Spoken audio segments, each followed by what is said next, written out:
Roots பார்வையாளர்களுக்கு வணக்கம். India America இடையிலான வர்த்தக ஒப்பந்தம் விரைவில் கையெழுத்தாக உள்ளது. இந்த ஒப்பந்தத்தின் மூலமாக மோடி இந்திய நாட்டையே விற்றுவிட்டார் என்று எதிர்க்கட்சிகள், குறிப்பாக ராகுல் காந்தி கடுமையான குற்றச்சாட்டுகளை முன்வைத்து வருகிறார். எப்ஸ்டீன் ஃபைல்ஸ் வெளியாகி அதனுடைய அழுத்தம் காரணமாகத்தான் மோடி பாஜக அரசு இந்த ஒப்பந்தத்திற்கு இணங்கியுள்ளது அப்படின்ற ஒரு குற்றச்சாட்டும் அரசியல் வட்டாரத்தில் பரபரப்பாக பேசப்பட்டு வருகிறது. எப்ஸ்டீன் ஃபைல்ஸ் குறித்தும் இந்த ஒப்பந்தத்தினால் யாருக்கு நன்மை யாருக்கு தீமை அப்படின்றது குறித்தும் நம்ம பேச இருக்கிறோம். இது குறித்து நம்முடைய உரையாடுவதற்காக இடதுசாரி செயல்பாட்டாளர் தோழர் பாஸ்கர் அவர்கள் இணைந்துள்ளார். வாருங்கள், அவரோடு உரையாடலாம். தோழர் வணக்கம். வணக்கம். இந்தியா அமெரிக்கா இடையிலான இந்த ஒப்பந்த அறிவிப்பு பிப்ரவரி 2ஆம் தேதி ட்ரம்ப் தான் அறிவிக்கிறாரு. அவரே அதுலயே கண்டிஷன்ஸ் எல்லாமே சொல்லிருக்கிறாரு. 50% டேரிஃப்ல இருந்து, வரியில இருந்து 18% குறைக்கிறேன். எண்ணெய் ரஷ்யா கிட்ட வாங்குறத இந்தியா நிறுத்த போகுது. வெனிசுலா எண்ணெயை இந்தியா வாங்க போறாங்க. இதன் மூலமாக உக்ரைன் ரஷ்யா போர் அப்படின்றது முடிவுக்கு வரப்போகுது அப்படின்ற ஒரு விஷயத்த சொல்றாரு. இது போக 45 லட்சம் கோடி அளவிற்கான பணம் முதலீடுகளை அமெரிக்காவில் இந்தியா செய்ய போகுது. அவ்வளவு வர்த்தகத்துல ஈடுபடணும் அப்படின்ற அந்த கண்டிஷன்ஸ்லாம் ட்ரம்ப் அறிவிக்கிறாரு. மோடி தன்னுடைய ட்விட்டர் பதிவுல அப்படி எந்த விஷயங்களையும் அவர் குறிப்பிடல. இன்னைக்கு ஒரு ஒப்பந்தம் தயாராக இருக்குது அப்படின்ற அப்படி பொதுப்படையா தான் சொல்லிருக்கிறாரு. எப்ஸ்டீன் ஃபைல்ஸோட இதை தொடர்பு படுத்தி எதிர்கட்சியினர் விமர்சிக்கிறாங்க. ராகுல் காந்தியை வெளியே இன்டைரக்டா அதை தொடர்ச்சியா பேசிட்டு இருக்கிறாரு. இது பற்றி உங்களோட கருத்து என்ன தோழர்? அதான் எப்ஸ்டீன் ஃபைல் ஒரு பக்கம் வருது. ஒரு 3 விஷயத்துல மோடி அமெரிக்கா அடிபணிஞ்சா மாதிரி நம்ம புரிஞ்சுக்கலாம். ஓகே. இந்தியா அமெரிக்க ஒப்பந்தம் இன்னும் அதிகாரபூர்வமா கையெழுத்தாகல. அதிகாரபூர்வம் என்ன இருக்குன்றது இனிமேல் தான் தெரிய வரும். அதானிக்கு கொடுக்கப்பட்ட அமெரிக்காவில் இருக்கிற சம்மன் விஷயமாகவும் பணிஞ்சிருக்கிறாங்க. ஓகே. முதல்ல அவங்க சம்மன் கொடுத்தாங்க. டிப்ளமேட்டிக் சேனல் வழியாக தான் கொடுக்கணும். இவங்க வாங்காமல் இருந்தாங்க, கண்டுக்காமல் இருந்தாங்க. அப்போ அமெரிக்காவில் இருக்கக்கூடிய அந்த எஸ்இசி நிறுவனம், செக்யூரிட்டி எக்ஸ்சேஞ்சு கமிஷன், இங்கே இருக்கக்கூடிய பங்குச்சந்தை நிறுவன தலைமையகம், இங்கே இந்தியாவில் SEBI ஒன்று இருக்குது. அது மாதிரி அங்கே SEC. ஓகே. செபி மாதிரி அங்கே SEC. அப்போ கோர்ட்டு மூலமாக நம்ம முயற்சி எடுப்போம்னு அவங்க யோசிக்கிறாங்க. கோர்ட்டுக்கு மூவ் பண்ணுற ஒரு நேரத்தில் அது அடுத்த கட்டமாக அமெரிக்காவோட கோபத்துக்கு நம்ம ஆளாகுவோம், அமெரிக்கா மேலும் ஆத்திரம் அடையும், கோர்ட்டு மூலமாக தான் உனக்கு கொடுக்கணுமா அப்படிங்கிற கேள்வி வருங்கிறதுக்காக நானே வாங்கிக்கிறேன்னு அதானி சொல்லிட்டார். ஓகே. சம்மன் வாங்கிக்கிறேன். ஆமாம், கோர்ட்டு மூலம் வேண்டாம், நானே வாங்கிக்கிறேன்னு சொல்லிட்டாரு. அப்போ இந்த விஷயத்திலையும் பணிஞ்சிருக்கிறாரு. இப்போ நீங்கள் சொன்ன மாதிரி இந்தியா அமெரிக்க ஒப்பந்த விஷயத்தில் என்ன இருக்குன்னு அதிகாரமும் இல்லாமலேயே நாடாளுமன்ற கூட்டத்தோடு நடந்துட்டு இருக்கும் பொழுது அதில் வேற என்ன இருக்குன்னு தெரிஞ்சுக்காமலேயே இவர் பண்ணிடுறாரு. கொஞ்சம் முன்னாடி இந்திய அரசாங்கம், மோடி அரசாங்கம் ஐரோப்பிய ஒன்றியத்தோட இதே மாதிரி ஒப்பந்தம், சுதந்திர வணிக ஒப்பந்தம் கையெழுத்திடுறாங்க. அதில் இருக்கக்கூடிய ஐரோப்பிய ஒன்றியத்திற்குரிய 27 நாடுகள், உறுப்பு நாடுகள், அந்த 27 நாடுகளும் தங்களுடைய நாடாளுமன்றத்தில் விவாதித்து நிறைவேற்ற பிறகுதான் அது நடைமுறைக்கு வரும். அப்போ 27 நாடுகளும் நாடாளுமன்ற ஜனநாயகத்துக்கு முக்கியத்துவம் கொடுத்து அதை நிறைவேறின பிறகுதான் அது நடைமுறைக்கு வரும். அது ஒரு ஆண்டாயிடும். ஆனால் இந்தியா நாடாளுமன்றத்துக்கு விவாதத்துக்கு கொண்டு வராது, சமர்ப்பிக்காது. தானா வெளியே எங்கே தான் நம்ம பார்த்துக்கணும். நேற்று ராஜ்யசபாவில் பேசுறப்ப புதிய ஒப்பந்தங்கள், வளர்ச்சிக்கான ஒப்பந்தங்கள்லாம் போட்டிருக்கிறோம் அப்படின்னு மோடி பேசுறாரு. போடட்டும், நீங்க காட்டுங்க, நீங்க போடுங்க, உங்களுக்கு பலம் இருக்குது, நாடாளுமன்றம் சமர்ப்பிங்க, விவாதிங்க, எப்படியும் உங்களுக்கு பலம் இருக்குது, மீறி நிறைவேற்றுங்க. ஆனால் நாடாளுமன்றம் என்னன்னு காட்டலை, நீங்கள் அதை பற்றி விவாதம் பண்ணலை, நிறைவேற்றுறதுக்கு கூட நீங்கள் பலம் இருந்துக்கும் செய்யாமல் இருக்கீங்க. அங்கங்கே துண்டு துண்டா செய்திகள் வருதே தவிர, நீங்கள் சொன்ன மாதிரி ட்ரம்ப் தெரிவிக்கிறார் துண்டு துண்டா, அதாவது முறையாக கூட இல்லை. முறையாக அமெரிக்க அரசாங்கத்தினுடைய நிதித்துறையிலிருந்தோ வர்த்தகத்துறையிலிருந்தோ அறிக்கை வராமல் அவர் ட்விட்டர்லேயே எல்லாத்தையும் கம்யூனிகேட் பண்ணிடுறாரு. ஆமாம், எதை பார்த்தாலும் ட்விட்டரில் கம்யூனிகேட் பண்ணுறாரு. அந்த அளவு தான் அவர் எல்லாத்தையும் மதிக்கிறார். எல்லாத்தையுமே நான் சொன்னேன் நின்றுச்சு, எல்லாமே இந்தியா பாகிஸ்தான் அந்த போர் அது அப்படி சொல்றாரு. வெனிசுலா விஷயத்தையும் சொல்றாரு, புட்டின் விஷயத்தை சொல்றாரு. அவருக்கு எல்லாமே முறையான அரசாங்கத்தை ஜனாதிபதியாக இருந்தா கூட முறையான கம்யூனிகேஷன் இல்லாமல் ட்விட்டர் தான் அவருடைய கம்யூனிகேட்டிங் மோடு. இந்த மாதிரி இருக்கக்கூடிய சூழலில் மோடியையும் இந்த ஒப்பந்தம் கையெழுத்து போட்டேன், இவருக்கு அது ஒத்துக்கிட்டாரு, என்ன குஷிப்படுத்தினாரு, இப்படி சொல்லிட்டு அது சொல்றாரு. அப்போ கிட்டத்தட்ட இந்த சூழலில் 3 விஷயங்கள்ல அவர் அடிபணிச்சிருக்காரு. அதானி விஷயத்துல, இந்தியா அமெரிக்க விஷயத்துல ஒப்பந்தம், அந்த ஒப்பந்த விஷயத்துல, இன்னொன்று அடுத்து அமெரிக்காவுடைய அணுசக்தி ஒப்பந்தத்திலையும் விட்டு கொடுக்குறாங்க. இப்படி கிட்டத்தட்ட எல்லாத்தையும் விட்டு கொடுக்கக்கூடிய அளவுக்கு வந்து மோடியினுடைய நிலைமை இருக்குது. மோடி வந்து அவ்வளோதான் வந்து அவங்க பலத்தில் இருக்கிறாங்க. ஓகே, இதை மீறினாங்கன்னா இந்திய பெருமுறாளிகளுக்கு, இந்திய ஆட்சியாளருக்கு பாதிப்பு ஏற்படும் புரிஞ்சுக்கிட்டு அவர் வந்து தான் இஷ்டப்படி வந்து ஒரு வருஷம் கையாளுறாரு, அதில் வெற்றி பெறாரு. இவங்களும் வந்து பணிஞ்சதை வந்து காட்டிக்காம மோடி வந்து ட்ரம்ப் உலக சமாதானத்துக்காக பாடுபடுறாரு அப்படின்னு இந்திய மக்கள் சார்பாக நன்றி தெரிவிக்கக்கூடிய அளவுக்கு வந்து காலில் விழாத குறையாக எல்லாத்தையும் பேசுறாரு. அந்த அளவுக்கு அந்த ஒப்பந்தம் மோசமான ஒப்பந்தம். எஃப்ஷீன் விஷயத்திலையும் வந்து பலவிதமாக பேர் அடிபடுது. இப்படி இருந்தார், இப்படி நடந்தார் பத்தி பேர் வருது. நம்ம ஹர்தீப் பூரி பெட்ரோலியத்துறை அமைச்சர் எப்ஸ்டீனை சந்தித்தது உறுதி. அத பத்ரி சேஷாத்ரி போன்றவர்களே அவரே வந்து கொடுத்துட்டாங்க. அனில் அம்பானி அவர் வந்து பேசுனது, அவர்தான் அதாவது ட்ரம்பினுடைய அந்த அதிகார மட்டத்தில் தொடர்பு கொள்வதற்கு ஒரு ஏற்பாடு செய்வதற்கு அனில் அம்பானிய வச்சுதான் அதை பிளே பண்ணாங்க அப்படின்றதையும் பத்ரி சேஷாத்ரியே சொல்றாரு. அவரே ஒப்புதல் கொடுத்துட்டாங்க. ஆமா, இதுக்கு இது சரி தப்பு, இந்த அளவுக்கு சரி இந்த அளவுக்கு தப்பு, இது உண்மை கிடையாது, இந்த அளவுக்கு பொய் அப்படின்றது வகையில் இந்திய அரசாங்கம் சார்பாக எந்த அதிகாரமும் அறிக்கையும் வரல. அனில் அம்பானி அலுவலகத்திலிருந்தும் வரல. ஏன்னா அனில் அம்பானியும் நிறைய பிரச்சனைகளை மாட்டிருக்கிறார், கொஞ்சம் நஞ்ச பிரச்சனைலாம் கிடையாது. அப்போ அந்த பிரச்சனையிலேருந்து தப்பிக்கிறதுக்காகவும் அவர் இந்த மாதிரி வேலைகளில் இறங்கி இருக்கக்கூடும். இப்போ பத்ரி சேஷாத்ரி வந்து என்ன சொல்றாருன்னா, மோடி பேர் அதுல இருக்குது, இஸ்ரேலுடனான உறவு, அமெரிக்கா உடனான உறவு, இது எல்லாத்தையும் பலப்படுத்துவதற்காகத்தான் இப்படி ஒரு சேனல்ல, அதாவது எப்ஸ்டீனை தொடர்பு கொள்வதன் மூலமாக இதை செய்யலாம் அப்படின்னு நாட்டு நலன் கருதி தான் மோடி அரசு வந்து இதை செஞ்சிருக்கிறாங்க. இதுல மற்றவங்க மாதிரி மோடியோட போட்டோ வந்திருக்குதா? இப்படியான லெவல்ல போய் அதை நியாயப்படுத்தி பேசுறாரு. நீங்க இதை வந்து எப்படி பாக்குறீங்க? அதாவது சில நேரங்களில் சிக்கலான பிரச்சனைகள்ல ஆட்சியாளர்கள் இன்னொரு ஆட்சியாளரோட பேக் சேனல் டாக்ஸ் நடத்துவாங்க. தெரிஞ்சவங்க மூலமாக. அவங்க யாரும் ஆத்தரைஸ் பர்சனாக இருக்க மாட்டாங்க.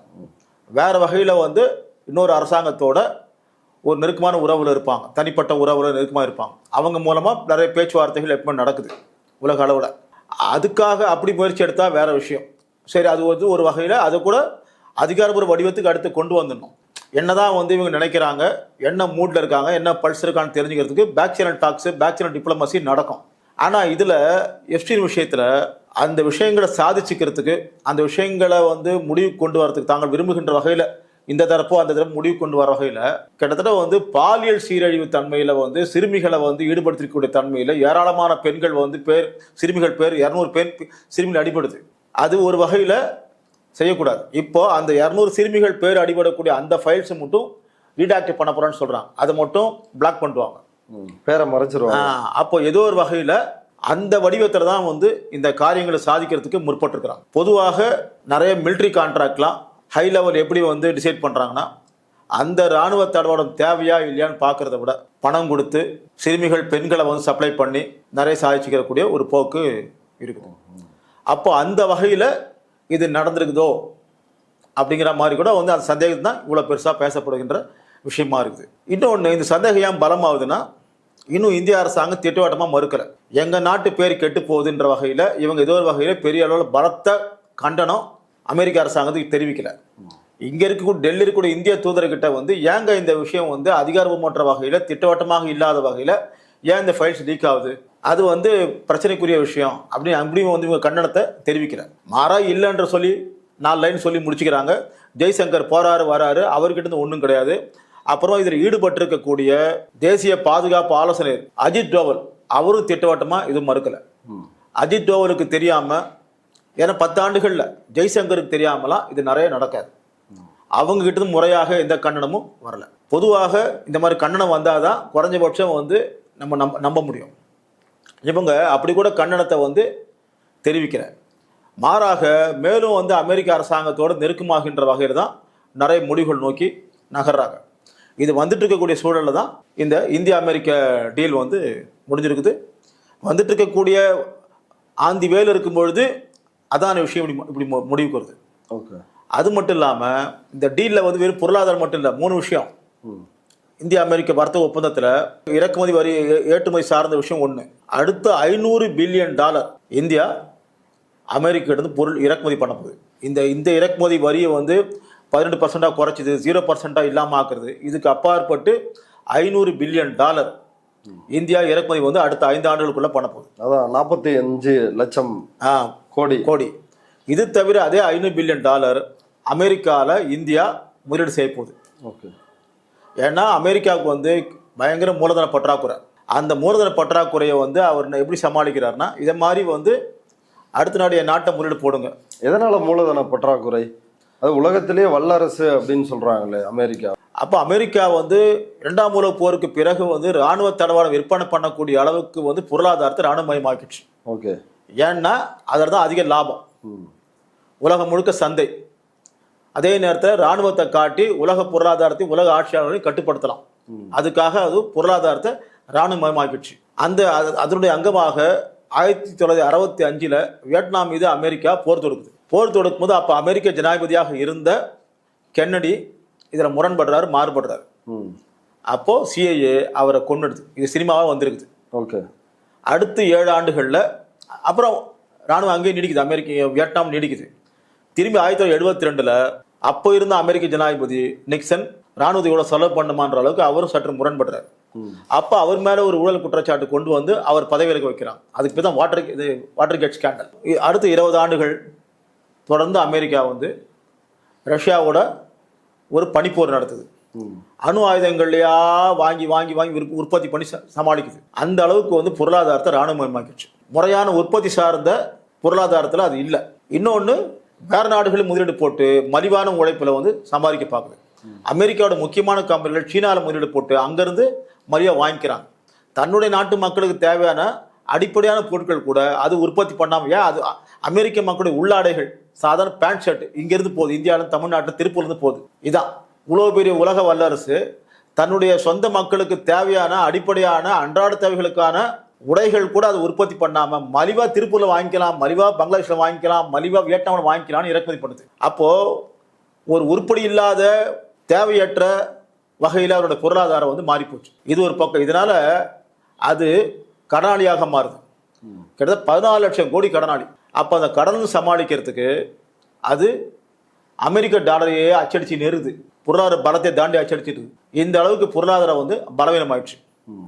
அதனால் அது என்ன பண்ணுது, எங்கள் நாட்டுக்கு வந்து முதலீடு போடுங்கன்னு வந்து ட்ரம்ப் வந்து அந்த நிலைப்பாடு எடுக்க ஆரம்பித்து, யார் போய் பார்த்தாலும் எங்ககிட்ட தளவாடம் வாங்குறீங்களா, எங்ககிட்ட வந்து முதலீடு போடுறீங்களா. 3வது, எங்ககிட்ட வந்து நீங்கள் உங்கள் நாட்டை சேர்ந்த தொழிலாளர்கள் விசா வாங்குறதுக்கு வராங்க, அதுக்கு இவ்வளோ விலை ஏற்றி H1B விசா வந்து அவரோட கட்டணத்தை ஏற்றுனதுக்கு இதுக்கு பங்கு உண்டு.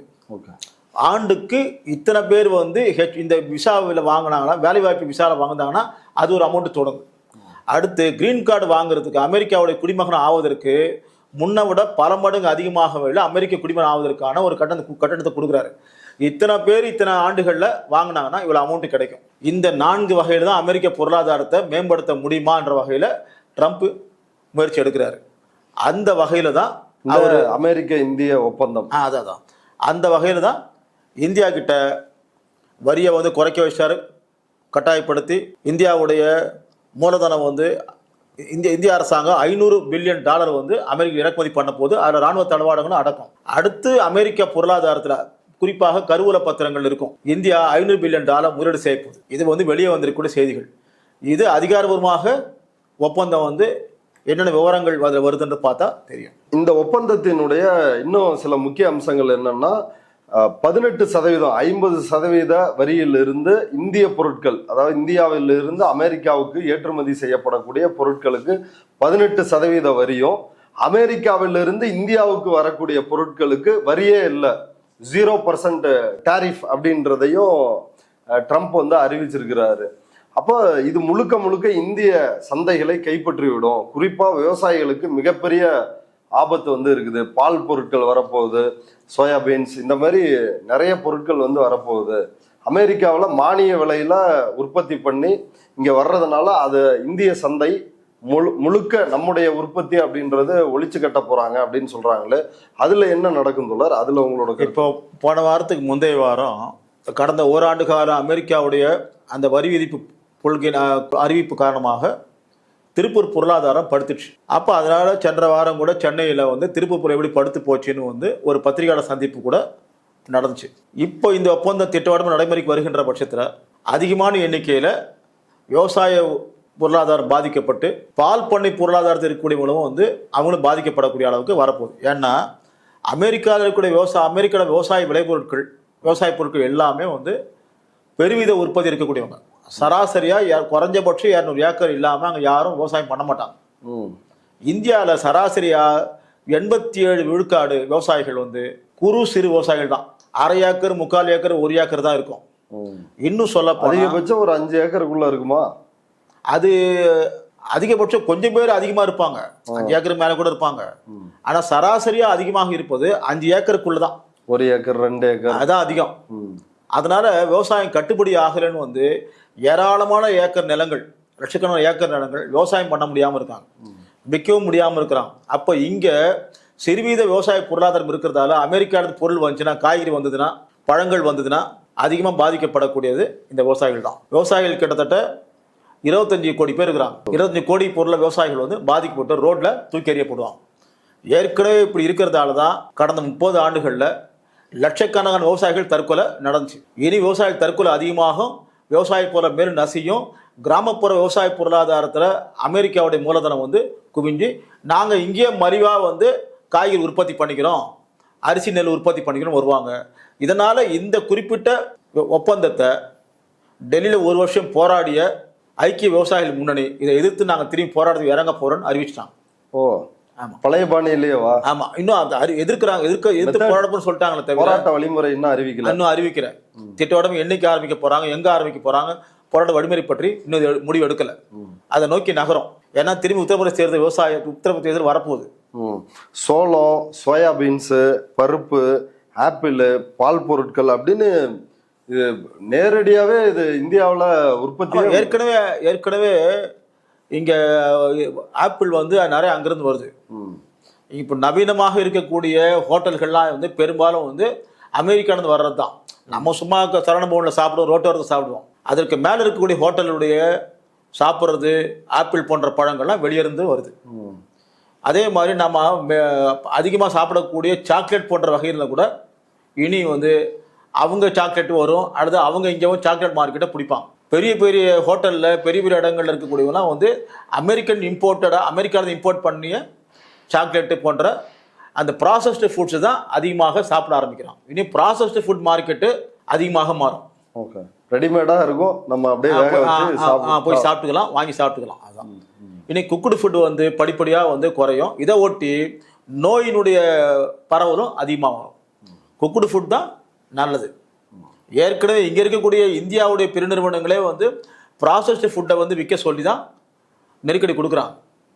அப்புறம் கோர்ட்டுக்கெல்லாம் போய் கோர்ட்டு வந்து பாயிலிங் இங்கே வந்து குக்குடு ஃபுட் தான் தேவை, ப்ராசஸ் ஃபுட்டு தேவையில்லை, இந்த கிளைமேட்டுக்கு ஏற்ற மாதிரியான உணவு என்பது குக்குடு ஃபுட்டு தான், ப்ராசஸ்டு ஃபுட்டு வந்து பாதிப்பு ஏற்படுத்துன்னு சொல்லி அது பிறகு இருக்குது. ஆனாலும் இப்போ இது வந்துச்சுன்னா ஃபுல்லாக ப்ராசஸ் ஃபுட்டாகவே வந்து சும்மாவே இன்னைக்கு வந்து வர ஆரம்பிச்சிச்சுல, அது மாதிரி வர ஆரம்பிச்சு. ஆனா வட இந்திய ஊடகங்கள் வந்து மோடி தான் ட்ரம்ப் வந்து மிரட்டிட்டாரு, அடிபணிய வச்சுட்டாரு அப்படின்னு பயங்கரமா பிரச்சாரம் பண்ணிட்டு இருக்கு. அப்படி இருக்கிற பட்சம் ஏன் வந்து 0 விழுக்காடுல வந்து இந்தியா எதுக்கு இறக்குமதி பண்ணணும்? அது மட்டும் இல்லாம முதல்ல 25 விழுக்காடுன்னு போடுற வந்த புதுசுல. ஆமா, அப்புறம் சில மாதங்கள் கழிச்சு ரஷ்யா கிட்ட இருந்து எண்ணெய் வாங்குறதால அபராத வரி விதிப்புன்னு வந்து ஒரு 25 விழுக்காடு போட்டார். அதுலதான் வந்து இப்ப 12 விழுக்காடா குறைச்சிருக்காரு. ஆனா இந்தியா வந்து 0 விழுக்காடு. இந்த நம்பர்ஸே வந்து இந்தியாவோட இடம் என்னன்னு காட்டுது ஒண்ணு. அப்புறம் இந்தியா அங்க 500 பில்லியன் டாலருக்கு வந்து இறக்குமதி பண்ணவும் சொல்லுவாங்க. எண்ணெய் பத்தி நீங்க சொல்றப்ப அதுல என்ன கேள்வி அப்படின்னா, இப்ப ரஷ்யா கிட்ட இருந்து நம்ம எண்ணெய் வாங்கிட்டு இருந்தாங்க, கச்சா எண்ணெய் வாங்கி தான் நமக்கு மக்களுக்கு வந்து சப்ளை பண்றாங்க. இப்ப வெனிசுலாவிட்ட இருந்து வாங்கணும் அப்படின்னு ட்ரம்ப் சொல்றாரு. இப்ப வெனிசுலாகிட்ட இருந்து வாங்குற அந்த கச்சா எண்ணெய்க்கும் இப்ப ரஷ்யாகிட்ட இருந்து வாங்குற கச்சா எண்ணெய் இதுக்கான டிஃபரன்ஸ் என்ன? இது எந்த மாதிரி மார்க்கெட்டை அஃபெக்ட் பண்ணும்? இன்னும் விலைவாசியை எப்படி அது கூட்ட போகுதா இல்ல குறைக்க போகுதா? ரஷ்யா கிட்ட இருந்து இப்ப கூட வாங்கிக்கலாம், அந்த அளவுக்கு ரெடிமேடாக அவைலபிள். வெனிசுலாவில் எண்ணெய் இறக்குமதி பண்ணுறதா இருந்தால் கொஞ்சம் பண்ணலாம். வெனிசுலா ஜனாதிபதி மதுரோ கடத்தப்படுறது வரைக்கும், மதுரோ கடத்தப்படுகின்ற வரைக்கும் அது உற்பத்தி பண்ணக்கூடிய கச்சா எண்ணெயை 75 விழுக்காடு சீனாக்கு சப்ளை ஆச்சு. இப்போ மதுரோ கடத்தப்பட்டார். அமெரிக்க எண்ணெய் கம்பெனிகளை கூப்பிட்டு ட்ரம்ப் கூட்டம் நடத்தியிருக்காரு. அங்கே போய் ஆட்சி மாற்றம் நடந்துருச்சு, இப்போ முதலீடு பண்ணுங்கன்னு. அந்த எண்ணெய் கம்பெனி முதலாளிகள் என்ன சொல்கிறாங்கன்னா, தயாரிமை அதிகாரிகள் என்ன சொல்கிறாங்கன்னா, வெனிசுலாவுடைய கச்சா என்பது ரொம்ப அடர்த்தியாக இருக்கும், சுலபமாக பெட்ரோலாக டீசலாக சுத்திகரிப்பு செய்ய முடியாது. அதுக்கான சுத்திகரிப்பு நிலையங்கள் வந்து சில இடங்களில் சில நாடுகள் தான் இருக்குது. அப்புறம் அங்கே நிறைய டேமேஜ் ஆகிருக்கிறதால அதுக்கான உள்கட்டுமானம் வந்து செய்யணும். அப்புறம் ஏற்கனவே எங்களுடைய அந்த கம்பெனிகளுடைய சொத்துக்களை வந்து வெனிசுலா அரசாங்கம் நாட்டுரிமை ஆக்கியிருக்குது. அப்போ இனிமேல் நாங்கள் முதலீடு செய்யணும்னா அதெல்லாம் என்னன்றதை செட்டில் பண்ணி ஆகணும். இன்னொரு புறத்தில் இன்றைக்கு உலக சூழலில் பெட்ரோல் டீசலுடைய எண்ணெய் விலை வந்து குறைவாக இருக்குது. அப்போ நாங்கள் இன்வெஸ்ட் பண்ணி ரிட்டர்ன்ஸ் எடுக்கிறதுக்கு இன்றைக்கு லாபம் இருக்காது. அதனால 10 ஆண்டுகள் ஆகும்னு வந்து America oil company Chevron, Exxon Mobil இவங்கெல்லாம் வந்து ட்ரம்ப் கிட்ட சொல்லியிருக்கிறாங்க. ட்ரம்ப் சொந்த நாட்டு ஆயில் கம்பெனி முதலாளிகள் கிட்டே ஆத்திரப்பட்டு அப்போ நீ வராது, நீ வா அப்படின்னு கூப்பிட்டுருக்காரு. சரி, இப்போ அதை மீறி அவர் என்ன சொல்றாருன்னா, வாங்கினா அப்படின்னா நமக்கு ரஷ்யா வந்து டிஸ்கவுண்ட்டில் கொடுக்குது. ரெடிமேடாக இப்போ கூட கிடைக்கும், டிஸ்கவுண்ட்டில் கொடுக்குது. வேர்ல்டு மார்க்கெட்டை விட டிஸ்கவுண்ட்டில் கொடுக்குது. வெனிசுலா கிட்ட வாங்கினாலும் உடனே வாங்க முடியாது. அப்போ அதுக்கு பதிலாக சவுதி அரேபியா கிட்ட வாங்கணும், ஐக்கிய அரபு எமிரேட் கிட்ட வாங்கணும், அதோட முதன்மையாக அமெரிக்கா கிட்ட வாங்கணும். அமெரிக்கா வாங்கிட்ட வாங்கணும்னு சொல்லுது. வாங்கினா விலை அதிகம். எந்த அளவுக்கு விலை அதிகம்? நம்ம எண்ணெய் வாங்கினா கூட டேங்கர் நம்மக்கிட்ட இல்லை. அப்போ டேங்கர் வந்து நானே சப்ளை பண்ண அமெரிக்கா சொல்லும். ஓகே, டேங்கர் விலை அதிகமாக கொடுத்து வாங்கணும், கச்சா எண்ணெய் அதிகமாக மாறணும்.